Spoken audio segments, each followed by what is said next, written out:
بسم اللہ الرحمن الرحیم۔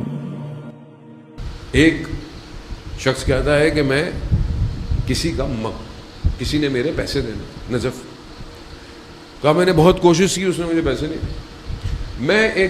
مجھے پتا چلا کہ وہ فلانے کسی عالم کے درس میں جاتا ہے، تو میں اس کے پاس گیا کہ میں نے کہا شاید ان سے کہوں کہ اسے کہے اس کا دل نرم ہو، میرے پیسے واپس کر۔ تو میں نے ان سے درخواست کی کہ وہ آپ کے درس میں آتا ہے، ان کا ٹھیک ہے میں کوشش کروں۔ وہ درس دے رہے تھے، انہوں نے درس میں واقعہ بیان کیا، اپنا واقعہ بیان کیا۔ کہا کہ جب میں یہاں پر آیا تھا اس سے پہلے میری دکان تھی بازار میں، اور میری دکان پہ ایک دن ایک یہودی آیا خریداری کی، اس کو ایک دھرم میں نے واپس دینا تھا، میرے پاس تھا نہیں اس وقت، تو میں نے اسے کہا کہ میں بعد میں دے دوں گا۔ اس نے کہا نہیں مجھے ابھی چاہیے۔ میں نے کہا ابھی میرے پاس نہیں ہے، میں آپ کو بعد میں دے دوں گا، میں کھا نہیں رہا، میں آپ کو بعد میں دے دوں گا۔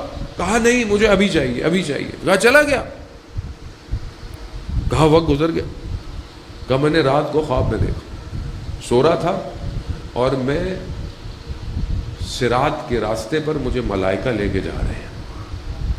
اچانک سے جہنم کی آتش سے وہ یہودی باہر آیا اور کہا میرا دھرم واپس کرو۔ میں نے ملائکہ کو بولا کہ بھائی ادھر مجھے جان چھوڑو۔ کہا نہیں، یہ دنیا کا معاملہ تھا، دنیا میں طے کر کے آنا تھا۔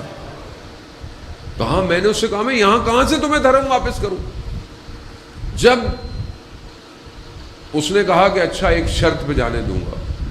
کہا یہ جو میری آگ میں سلگتی ہوئی انگلی ہے نا بھگولا، اس کو اپنے سینے میں لگانے دو۔ کہا میں مرتا کیا نہ کرتا۔ اس نے جیسی آگ انگلی لگائی میری آنکھ کھل گئی اور دیکھا میرے سینے پہ سیاہ رنگ کا نشان تھا۔ ایک دھرم کہاں لے کے جائیں گے؟ عزیزان محترم، خوب اس روح کو صفائی کی ضرورت ہے۔ جیسے سوار بہتر ہو، سواری دونوں ضروری ہے۔ بدن اگر ٹھیک نہیں ہے روح کو لے کے چل نہیں سکتی، اور روح اگر اس دنیا کی لذتوں کی وجہ سے دنیا کی چیزیں اسے چپک جائیں تو یہ روح بھی سفر نہیں کر پائے گی۔ اس روح کو ضرورت ہے کہ یہ باطن، اور یہ باطن کا جو شربت ملا مہدی ناراکی نے بتایا نا، وہ عبادت ہے، وہ ذکر ہے۔ ذکر عبادت انسان کے باطن کو بہتر کرتی ہے۔ آپ جتنے بھی کوشش کر لیں، انسان جب تک اس کی بارگاہ میں جھکتا نہیں ہے، جب تک وہ بازار میں گناہ سے اپنے آپ کو نہیں بچا سکتا، نہیں بچا سکتا۔ توجہ چاہیے۔ اس کا مطلب یہ نہیں کہ آپ بولے میں کمرے میں بند ہو جاؤں، میں بیٹھ جاؤں، شاید میں بچ جاؤں گا گناہوں سے۔ نہیں، گناہ غفلت ہے۔ غفلت کس سے؟ آپ موٹر وے پہ گاڑی چلا رہے ہیں، آپ نے تھوڑی دیر کے لیے موبائل باہر نکالا میسج دیکھنے کے لیے، ذرا سی دیر آپ کی گاڑی کا حادثہ ہو جائے۔ تھوڑی سی غفلت کس سے؟ روڈ سے۔ گناہ غفلت ہے۔ کس سے؟ اس کی توجہ ہٹ گئی، انسان گناہ کرتا ہے۔ توجہ ہے۔ جو شخص ہر وقت خدا کی طرف متوجہ ہو۔ اب آپ بولے مولانا صاحب یہ آسان کام تو نہیں ہے۔ خوب آسان تو کوئی بھی کام نہیں ہے۔ اگر آسان ہوتا تو خدا اس کے بدلے میں بھیج دیتا، آسان ہوتا تو 1,24,000 کو بھیجتا۔ وہ کام مشکل ہے لیکن ناممکن تھوڑی ہے۔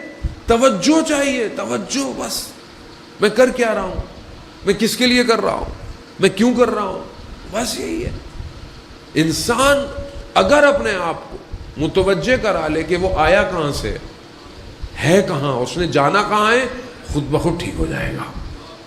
اس کو بہتر کرنے کے لیے جان محترم پروردگار نے اتنی محنت کی ہے، اتنی محنت۔ یہ عام بات نہیں ہے۔ دنیا کو یہی بات سمجھ میں نہیں آ پا رہی آج تک۔ دنیا ایسی بحث میں لگی ہوئی ہے کہ دنیا کا سسٹم جب تک الہی نہیں ہوگا یہ دنیا ٹھیک نہیں ہوگی۔ آپ دیکھ لیں دنیا کی ساری حکومتیں، دنیا کی جتنی بڑی بڑی حکومتیں ہیں، دنیا کے جتنے قانون ہیں، ان قانونوں نے آج تک انسانیت کو بقا نہیں دی۔ صرف نظام الہی ہے، الہی۔ اب اللہ نے جب 1,24,000 کو بھیج دیا، سب بھیج دیا، دین کو کامل کر دیا، دین مکمل ہو۔ اب جیسے ہی آخری نبی آئے تو شیطان پوری کوشش کی کہ رسول خدا تھا. اب اس کو پتا تھا اب شیطان ابلیس جو ہے وہ آسان نہیں ہے. خدا قرآن میں کہہ رہا ہے عدوم مبین ہے, سخت ترین دشمن ہے. ہم نے اپنی زندگی میں شیطان کو تو کاؤنٹ ہی نہیں کیا ہوا, ہمیں تو لگتا ہی نہیں ہے کہ شیطان ہے بھی کہ نہیں ہے, کیونکہ ہم سب خود ہی ماشاءاللہ, آپ کو نہیں کہہ رہا خدا نہ راستہ, میں اپنے آپ کی طرف متوجہ کر رہا ہوں. مطلب ہم, وہ مشہور واقعہ آپ نے نہیں سنا شیخ مفید کا؟ شیخ مفید کے ایک شاگرد نے خواب دیکھا. کیا خواب دیکھا؟ کہ شیطان کے ہاتھ میں بڑی بڑی سنگلیں ہیں, جو جہازوں کے لنگر ہیں وہ بھی ہیں, تھوڑی سنگلیں بھی ہیں, اس طرح پتلے پتلے پتلے پتلے کرتے دھاگے بھی ہیں. تو اس نے پوچھا بھائی یہ کیا ہے؟ کہا جیسا شخص ہے اس کو پکڑنے کے لیے میرے پاس ویسی چیز ہے. جو سب سے سخت ترین ہے اس کے لیے جہازوں کے لنگر ہیں, اور جو ہلکا سا ہے اس کو تو میں دھاگا کیا ایسی کھینچ لیتا ہوں. تو اس نے بولا ہمارے لیے کیا؟ کہتے تمہیں ضرورت ہی نہیں ہے کھینچنے کی.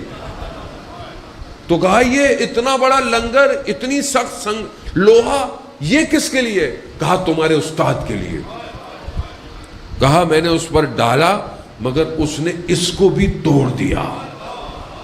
یہ خواب سے بیدار ہوا, اٹھا, استاد کی خدمت میں گیا پسینہ پسینہ. کہا استاد میں نے رات کو خواب دیکھا. کہا کیا دیکھا؟ کہا میں نے ایسے ابلیس کو دیکھا, یہ ساری چیزیں. اور اس نے کہا کہ اس نے آپ کے اوپر اتنا مضبوط جو ہے وہ ڈالا اور آپ نے اس کو بھی توڑ دیا. ہاں صحیح کہہ رہا ہے وہ.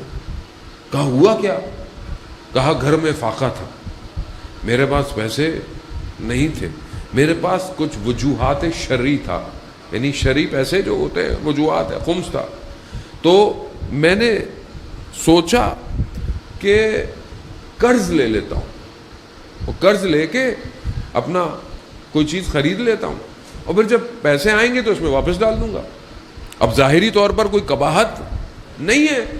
کہتے جیسے ہی میں بازار تک پہنچا تو میرے ذہن میں خیال آیا اگر یہ میں لے کر کھا گیا اور میں مر گیا تو یہ بات کسی اور کو تو پتہ ہی نہیں, تو یہ قرض کون ادا کرے گا؟ کہہ رہا میں الٹا قدموں میں واپس چلا گیا. وہ جتنا بڑا شخص ہوتا ہے اس کی غلطی بھی اتنی ہی باریک ہوتی ہے. ہمارے لیے تو لوگوں کے باغ کھا جاؤ, لوگوں کا مال کھا جاؤ, ٹھیلے کھا جاؤ, ہضم ہی نہیں ہو رہا, انسان پتہ ہی نہیں چلتا. عزیزان محترم خوب فرق ہے, شیطان کو سمجھے.